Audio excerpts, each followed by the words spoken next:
Happy Tuesday, everybody. Happy day after New Year's Day. It is me, House of Wrestling's Nick Hausman.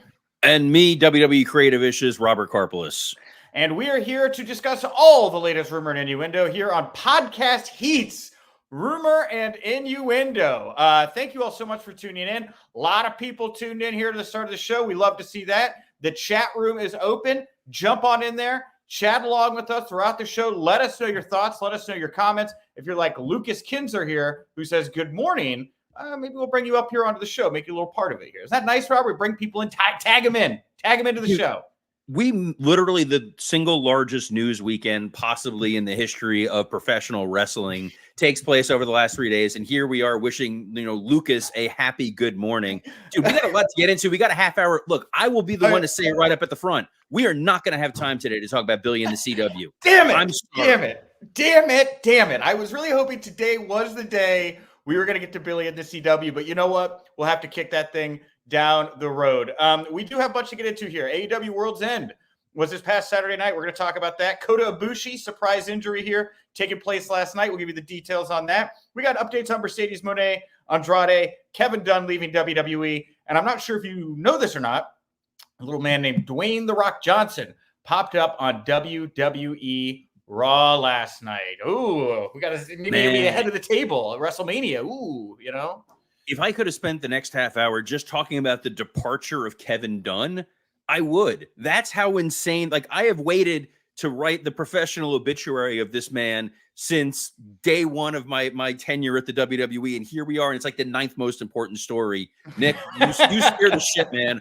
Where are we going with this? I wanted to end strong with The Rock and Roman Reigns because we are going to get into, obviously, the big story coming out of World's End here to start. We'll talk all about World's End, but was the Chris Jericho misconduct allegation story. Now, obviously, a clip from our show went somewhat viral shortly after we recorded, talking about the Chris Jericho situation. Right now, I want to be very clear that my opinions of Chris are my opinions of Chris. I've heard a lot of things over the years. I don't personally like Chris Jericho. I think that's pretty obvious at this point. I think that there's a lot of issues there. There are other people that when issues come to the surface, it can take away from the legacy that they've created. And that is just a concern that I have for Chris. And that is all I ever meant by my comments.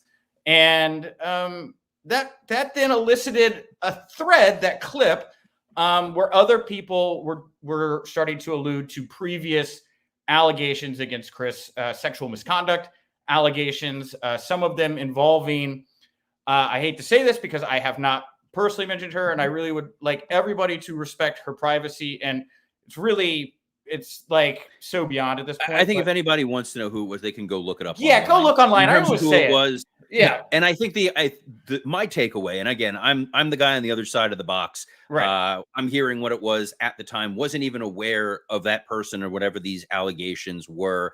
I think, the general rumor and innuendo around Chris started from him blocking Nick when Nick posed something about NDAs. Yes, right. And we were having a broader conversation. And I think we've had this talk about a number of different folks where the concern about their long-term legacies based on allegations and things that have come out. Number of folks I've worked with in wrestling who I enjoyed my time working with them. Things came out about them. That was the end of it. Not saying anybody had knowledge or that people were saying, stuff was being withheld or, we were hiding something. It was posing general comments that are somewhat out there in the ether. The fact that others dug in deeper on it. And it seems as though people were, I don't want to say endorsing because I don't want to put words in someone else's mouth, but saying further, hey, let's ask these questions. And then we saw what happened at World's End. Yes. And what happened at World's End it's something. I just real quick before we jump into what happened at World's End, Robert, I know there's been a lot of people who were upset with my NDA tweet and kind of how it came about. And I just want to let everybody know that it wasn't just like some jab I was looking to take at Jericho. I knew full well that it was probably going to hit in some way. I didn't know that it would hit near as hard as we've seen it hit. But I'm just tired of watching Chris just bully people around and be, very abrasive, especially publicly like that. I didn't appreciate some of the things he said about Ace Steel's wife, Lucy, in some of his tweets. And I was just tired of it. And that's all that was behind it. It wasn't just me throwing it out there to throw it out there. And you are welcome to be upset or whatever you want, or draw your own whatever opinions about this. But from my perspective, that's all this was. So World's End, Chris comes out to do this 8-man tag, and it was weird because like it was like 50-50 boos. And then I think there were a lot of people that were like cheering Chris, leaning over to their friends who were booing, and were like, dude, why y'all booing Chris Jericho? And then they start to talk about it. By the end of this match, it was a total distraction, right? The chance of NDA, the chance of Kylie Ray. This is Sting's penultimate pay-per-view match, and unfortunately, it will probably not be remembered for the historic moment that it was. I think that a lot of people would have liked to have seen a way for Chris to have been pulled off this card for the time being, while they figure out the best way to kind of address the situation. But that's not what they did, Robert. Instead, they decided to push forward as if nothing's going on and put him out there. And this is what we got, man. So before we get to kind of the post-show stuff, yeah, tell me what you thought about what played out here during the match itself. What was unfortunate was, this story happened on Friday and seemingly caught fire Friday night into Saturday morning. AEW had time to adjust. I think it's fair to say folks were not tuning into World's End specifically for this 8-man tag. They pulled Keith Lee from the Swerve match. There were ways out of this if there was concern that this was going to be a distraction. And they were oddly very quiet about everything going into it. And they didn't change or tailor the way the match was structured. Chris was still prominent as a babyface. And then the post-match moment where it was everybody go clap for Sting felt a little bit like we're covering up everything else that's going on. And yeah, it is unfortunate for Sting. And there was a comment in here from Lloyd Nicolette that said, can AEW have a pay-per-view without drama? And it is unfortunate because these guys are going out there. They're working really hard to put on a quality show, and pay-per-view after pay-per-view, our narrative is not what a blowaway show. It's what happened behind the scenes, which is vintage WCW. Yeah, no, it is. It was a very distracting thing. There were some weird moments too, like Ricky Starks. I know it's like, a baby face or a heel flipping off the baby face, but the moment where Starks flipped off Jericho came across very, very odd. I believe Darby Allin screamed something at the top of the entrance ramp that seemed very, very odd. And Chris himself seemed to kind of be thrown by the reaction of the crowd here. I mean, I definitely noticed him. I felt physically reacting to the moment and seeming very uncomfortable. I don't know if that's how you felt about what you were looking at with him physically while he was having to endure what he was going through from the audience in that moment. I think that there was a sign that was prominent right opposite Hard Cam about Jericho and NDAs. And it looks as though he saw that. And I think he was caught off guard a little bit by the reaction. And I think that the easiest way to do this, it's tough because on the one hand, you want to say, maybe you pull Chris, you do an injury angle, you do something, and you do a 6-man tag and let these guys go out there and shine. But then it's almost like they're admitting something. And nothing has been, their disciplinary committee, it's clear there's no allegations that they've investigated. There's no reason for them to have pulled Chris. It was people reacting beyond just your comment, but more the actions that occurred after of you posing this question and people kind of coming forward and saying, hey, there feels like there's more meat on the bone here than what happened. Yes. And that was what people were reacting to the rumor and innuendo around this.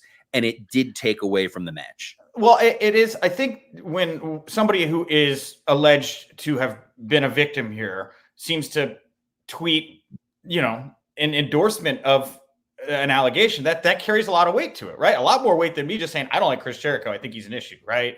It does. And I will, and just because I don't want it to make it seem like we're being hard on AEW or anti-AEW, WWE had a far more disgusting display in some regards when all the Vince stuff happened. And 100%. Stephanie goes out on SmackDown to get a thank you Vince chant. And I'm just like, how tone deaf are you when those were actual allegations that had been filed? That was what made this even more, that even more bizarre. What occurred here definitely marred the situation. And I think, to me, not to jump too far ahead, Tony and those guys monitor social media better than anybody. They had to have seen that this was a trending topic. This was a narrative. he should have had a response, if not before the show, at least after the show during the press conference, to get out ahead of it and say whatever it is he was going to say, and maybe while not wearing that hat. Yes, so let's get into Tony's post-show media scrum comments. So I stayed up way too late watching this post-show media scrum. Sad I wasn't there for some reason, but so happy I wasn't for others. This thing went all night long, to the point that I thought Tony was like trotting people out to just keep talking to fill time, so that there was like maybe a chance he didn't have to do one-on-ones at the end or whatever. But we get into the segment there with, I believe it was Julia Hart that was on stage with, Julia Hart that was on stage with him. And so Tony Storm put her fuzzy hat and sunglasses on Tony. For those that haven't seen, he looked basically like the lead singer of Jamiroquai for all intents purposes, right? And so he's on stage, and he's wearing this hat, and he's wearing these sunglasses, and Kevin McElvaney from Pro Wrestling Illustrated was the first person to ask about allegations and how they would be handled with AEW. He did not mention Chris by name. And at that time, Tony proceeded to talk about how safe the company is, how they have policies here, and if anybody ever has any issues, they can come to him personally about them. Now, on that front, first of all, when you're talking about a subject like this, I agree with many people. I'd have taken off the hat and sunglasses and given it the seriousness it deserves, first of all. But second of all, I was really kind of taken aback by the fact that for a company of this size, that there's not some kind of independent HR department that people can go to about these specific issues. If you've ever been in a company, I think you know how difficult it is to talk when you have an issue with a coworker, especially to your boss, especially if your boss is friends with that coworker. It creates an environment where it's not really conducive to dealing with these situations, in my opinion. Do you think that I'm far off base with that, Robert, or no? I think again, I can only point to what it was in WWE, having a robust HR department and policies. It wasn't like you go to Vince and say, this was supposedly what happened. I think Tony was trying to say, like, look, if there's an issue that's going on here, my door is open and I have a sympathetic ear. My point was less kind of that and more, he should have had something prepared, a canned response, something to go out there and say. And we've seen it. It's not like there's not a template for it. We've seen when Triple H does these press conferences, half of what he says feels like a canned response. It's like he went to like debate camp before, which happens a lot in presidential debates, and you have a 3-word, 5-word, 10-word answer that you're going to get in front of. And I think that he had to know that question was going to happen. You want to know what you want to say. And I think the idea is we take any allegations seriously. If there was something that was brought to our attention, we would have investigated it thoroughly. We are unaware of anything. If we ever are aware of it, we will treat it in the same manner of dignity and respect that it deserves. And I'm sorry that I'm wearing this hat and sunglasses and look like Prince when he was on New Girl. So that didn't happen. And I think that was part of what really surprised me more than anything else.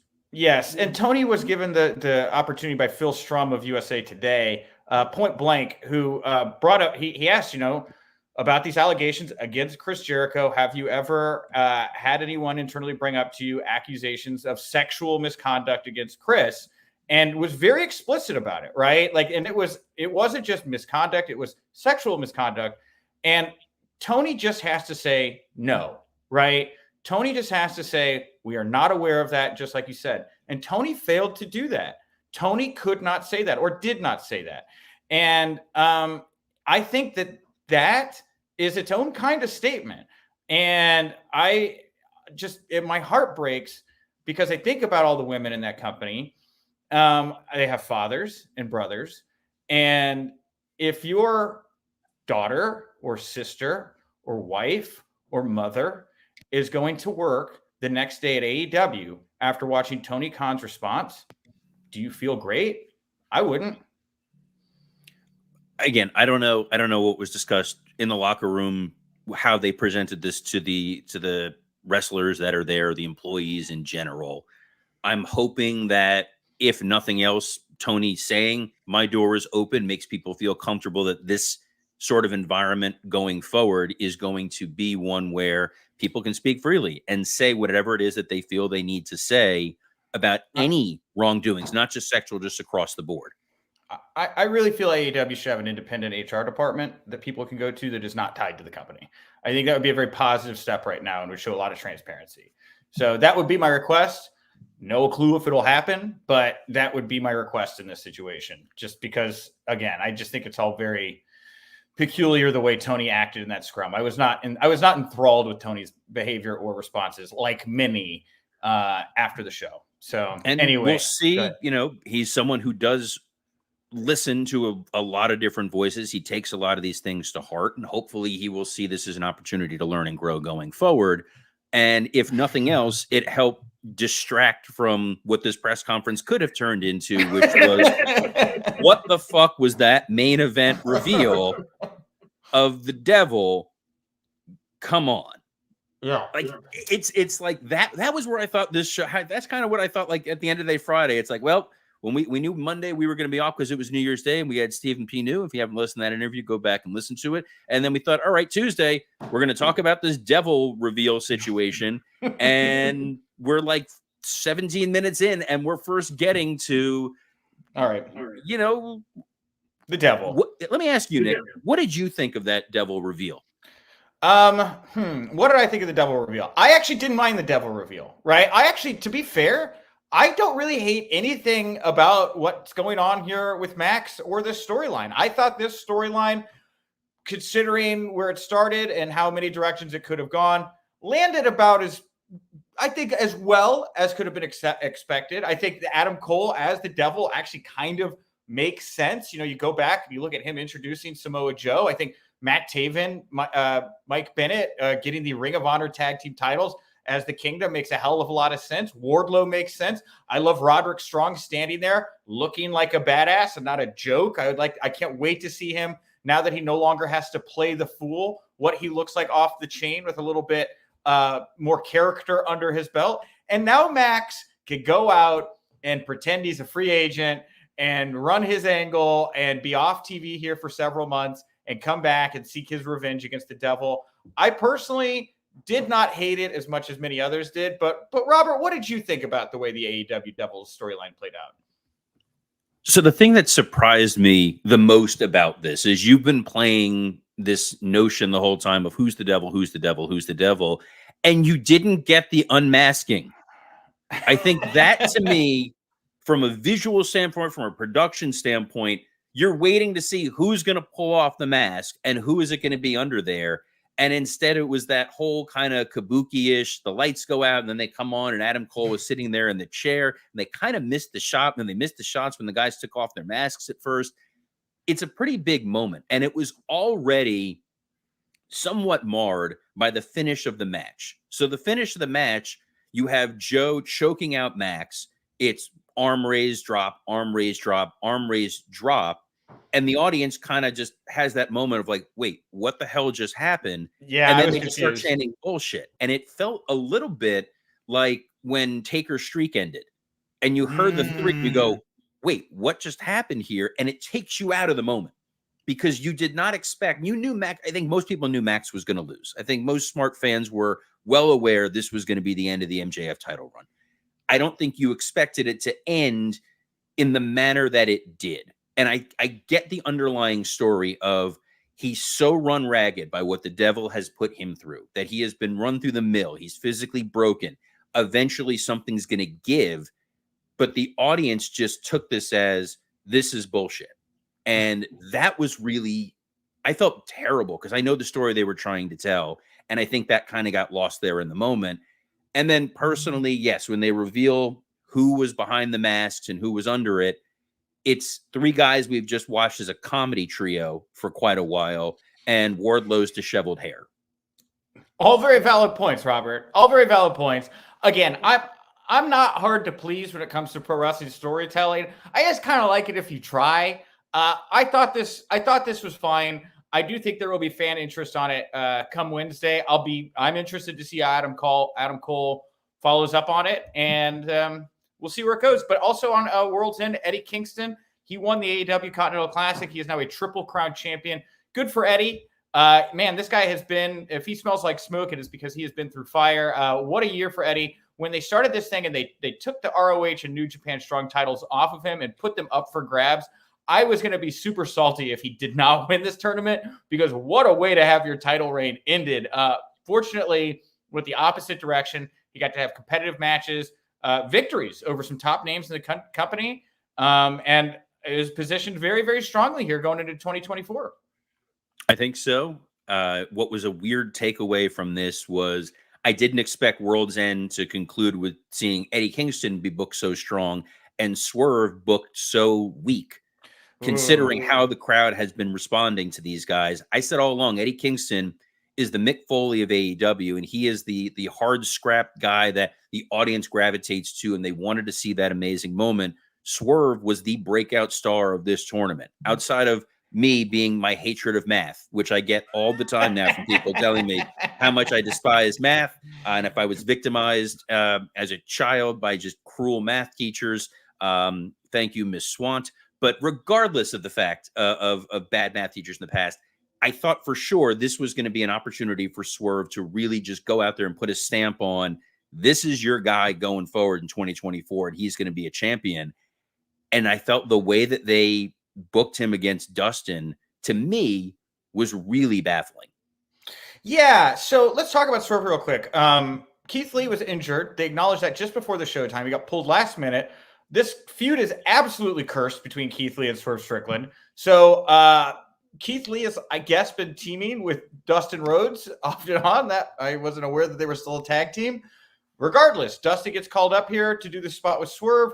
Right out the gate, Swerve does this incredible stop spot with the cinder block on the outside to take out Dustin. And, you know, Dustin gets in the ring injured, and it just felt like they were setting up Swerve to pick up just like a real quick, fun victory to send the message, I am upset, I'm pissed. But following the cinder block spot, we got like a 15-minute, like competitive ass match between Dustin Rhodes and Swerve Strickland that left my jaw on the ground. I could not believe they did this. I was baffled by the decision making on this one.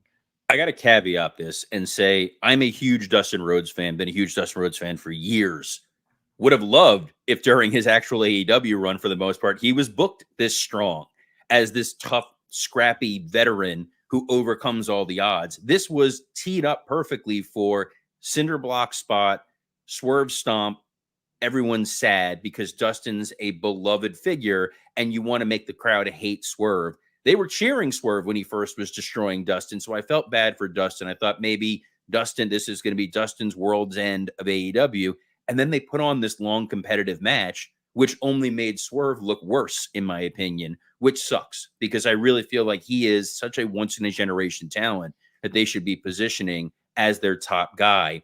And when Keith Lee tweeted out, I'm hurt, I'm injured, I don't know how I'm going to do tonight, I thought, all right, this cinder block booking makes perfect sense. He's already teeing up, whether it's storyline or not. I've been hurt for a long time. You take him out with a cinder block. He can then go away for a while and Swerve gets his heat.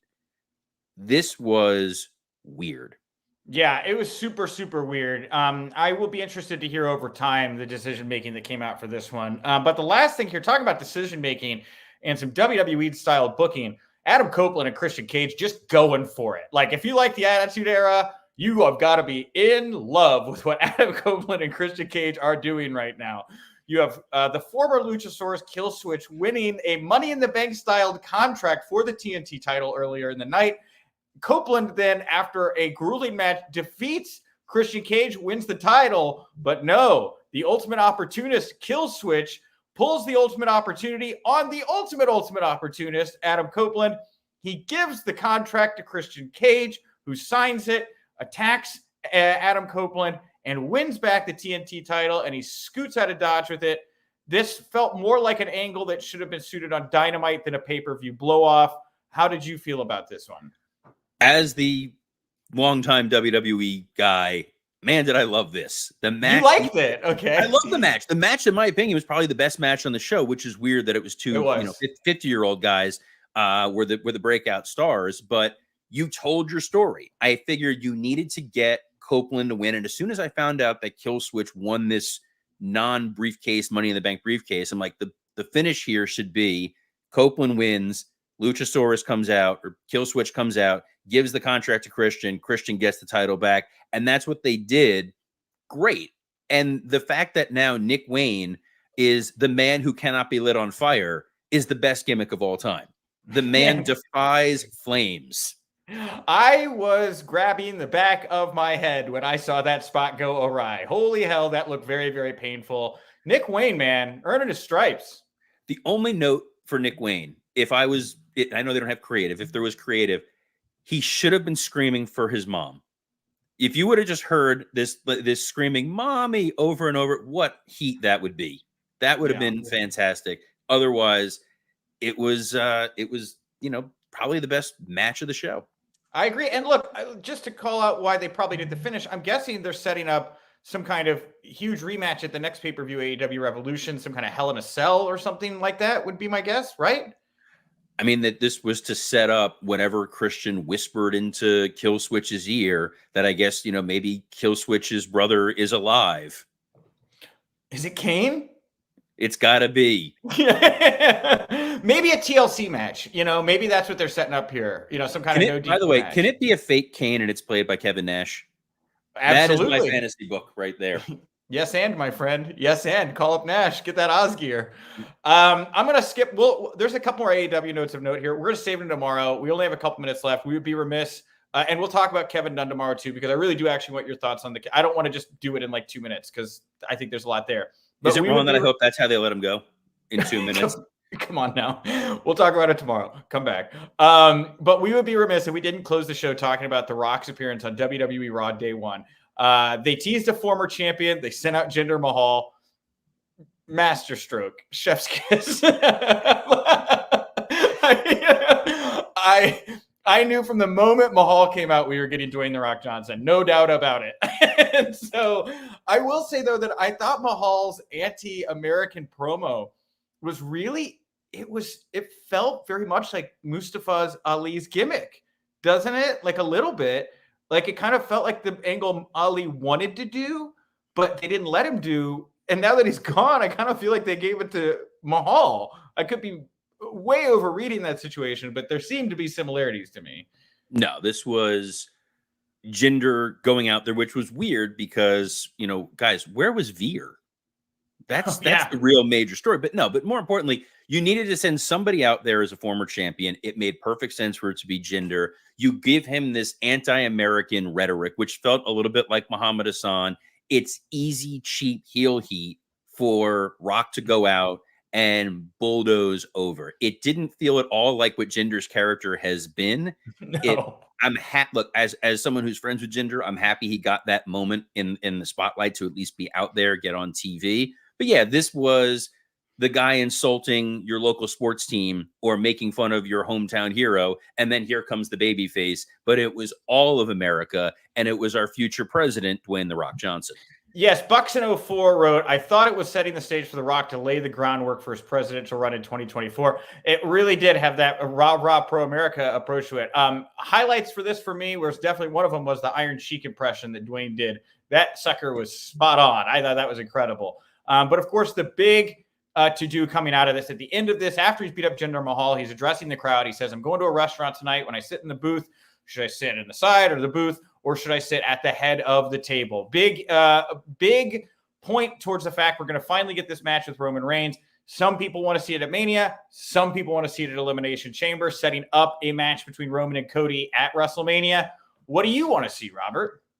I want to see Cody's reaction when he found out Rock was going to be there.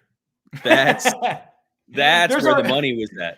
Hey, Cody, we need you to resign for 5 years right now. We'll give you a lot of money. Don't worry about why. But you signed good. You're not getting Mania, buddy. That's part one. Part two is I wanted you to FaceTime your good close personal friend CM Punk and be like, hey, Phil, you're going to finally get to main event WrestleMania. Guess who the other main event is? Part-time Dwayne. Yeah, it was tough breaking that news to Punk. It was really difficult last night, everybody. I'm sorry to say. I'm sure. But look, I know the Australian government really wanted Rock at Elimination Chamber. It would be baffling for them to do Mania without Rock in some capacity. I said before, if you were going to bring Rock to Mania, I wanted to see Rock solo. So maybe it is Rock and Roman at Elimination Chamber in Australia, and then you get some kind of screwy finish, and it sets up Rock versus Solo at Mania and still allows you to do Cody versus Roman, but I feel like you're giving away the big match everybody wants at a lesser show. We were all we expected Rock Roman last year, and it didn't happen. And everybody kind of accepted, all right, it's probably not going to happen. And then when he showed up with Pat McAfee, people thought, oh, it might happen. And then all the reports were, this isn't going to happen. Let's get excited that Mania is going to be main evented by two essentially full-time wrestlers in Cody and Roman on one side. And on the other side, it looks like Punk and Seth, which is, you're eating good. But now you desperately want to see, most people desperately want to see Rock and Roman as the big attraction. The only advantage to that, you can get Roman to that milestone of surpassing Hogan. Yeah. And, you know, people aren't going to love it. I think we might see Roman Cody at Elimination Chamber just because people seem to be so passionate about it as a way to kind of get through it on the way to Roman Rock, because they have not kept this belt on Roman for so long for no reason. I have firmly believed from the beginning, the big payoff here was always to do the match against The Rock with the title on Roman. I don't know why else they would have kept it on him through so many questionable periods, unless this is what they ultimately wanted to get to.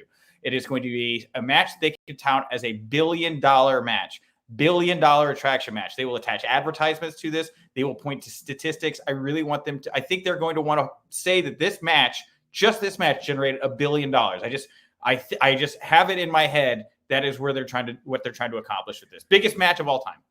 Well, David Zaslav will politely disagree, as he thinks that CM Punk is the $1 billion man. But if you're having two nights of Mania and they're both headlined by $1 billion attractions, TKO's got to be pretty happy right now. Total knockout, everybody. All right. There was a lot of meat left on the bone here today, but we only got half an hour. We tried to get to the stuff I think you guys wanted to hear us most talk about, but hey, we got 24 hours. Maybe there'll be bigger stuff for us to talk about tomorrow. I am, of course, at Nick_Hausman over on Twitter. You can find me over at hausofwrestling.com, HAUS of wrestling.com. I want to thank everybody who trafficked the site yesterday. It was the third most trafficked day in the history of the website, and it was a very wonderful way to start the new year on my end. I know that there are a lot of people out there right now who really are supporting me and have my back, and it means the world to me. And I just want to thank everybody out there. We're setting up for an incredible, fun, and exciting 2024. That is way too much positivity for me to swallow. So on behalf of the overly positive to the point of nauseating Nick Hausman, I'm Robert Karpeles. Best of luck in your future endeavors.